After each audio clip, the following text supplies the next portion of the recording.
But I want to go into the phone lines now and speak to the Deputy National NADMO Coordinator, Abu Ramadan. Thank you very much, sir, for joining us here on Newsdesk. We have Professor Aji from the KNUST on the line, and he talked about community engagement as a key strategy in dealing with floods because it's become a global issue that we need to deal with. Mr. Ramadan, as far as community engagement is concerned, what have you done as NADMO, seeing that you want to be more proactive?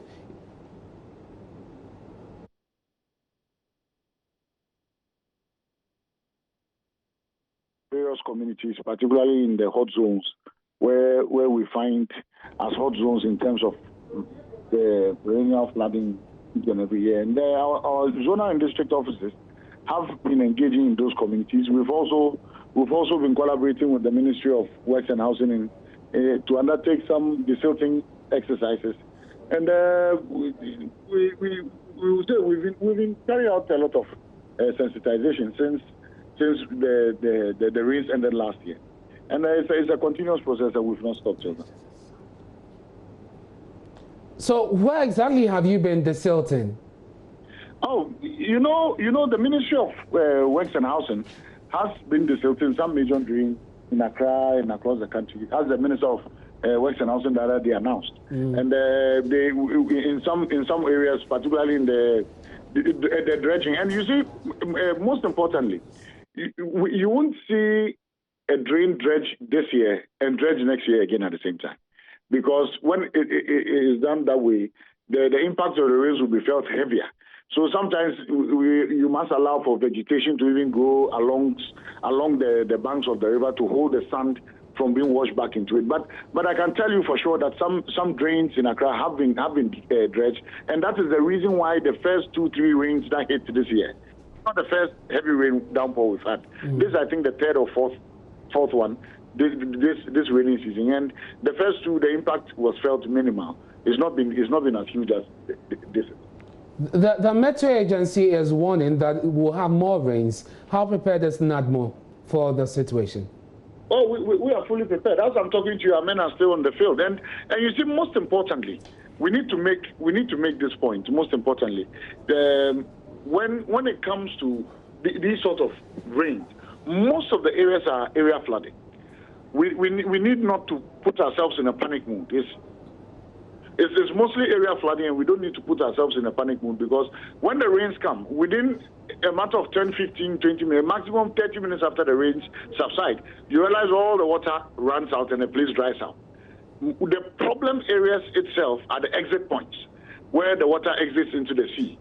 The Circle area, the Odona area, those are the heavy places that we send concentration. And for that matter, as we did last year, this year we are deploying pre-positioning our men in those specific areas around the Achimota, Bofu, Akwetiman, Domi, Paraku Estate, Abelebe area. That is one section.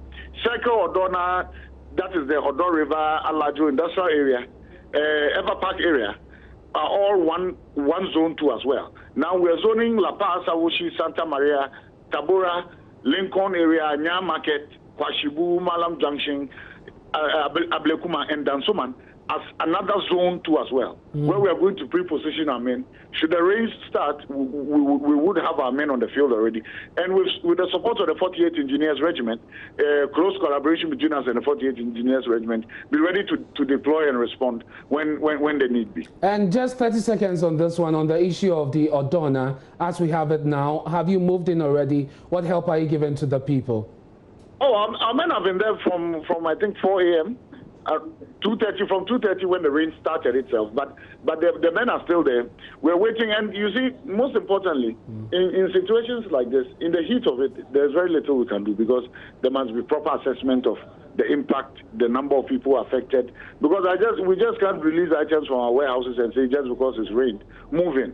We need to have a proper report as to how many people have been affected, how many homes have been affected, what sort of structures have been affected, and for that matter, that will inform us as to the meeting the international required standard procedure for issuance of relief item to people that have been affected. So our men are still on the field. We're hoping in the next 2-3 hours, when the rain doesn't come again and the water levels go down, we'll have our first SWAT report from our men on the field. Mr. Ramadan, I want to thank you for your time. As you monitor this, we'll get back to you for some more updates on the situation. And a quick one as we wrap up, Professor Haji, the situation about the person being electrocuted. We have a situation where every time it rains, the electricity company of Ghana would have to put off the connection or power just to safeguard residents, especially living in such slum areas. What should be done going forward to make these areas more safer?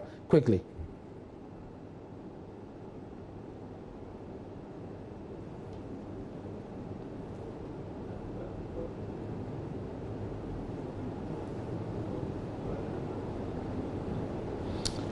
Hello, Professor Haji. Are you there?